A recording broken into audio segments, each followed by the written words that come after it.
ହାତୀପଲ ଦୁଇଟି ଘର ଭାଙ୍ଗିଲା, ଲୋକେ ଭୟଭୀତ। ରାସୟନିକପୁର ରେଞ୍ଜ ଅନ୍ତର୍ଗତ ମରଡ଼ା ବ୍ଲକର ମାଜଣା ଗ୍ରାମରେ ଆଜି ଭୋର ସମୟରେ ଜଙ୍ଗଲୀ ହାତୀପଲ ପଶି ଦୁଇ ଜଣଙ୍କ ଘର ଭାଙ୍ଗି ଦେଇଛି।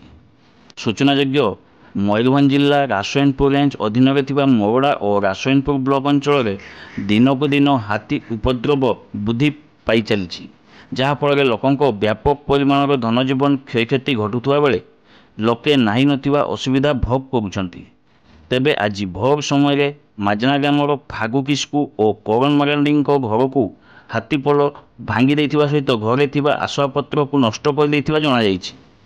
ତେବେ ହାତୀପଲ ଉପରେ ବନ ବିଭାଗ କଡ଼ା ନଜର ରଖିଥିବା ସୂଚନା ଦେଇଛନ୍ତି ରାସୟନିକପୁର ରେଞ୍ଜର ଘନଶ୍ୟାମ ସିଂ।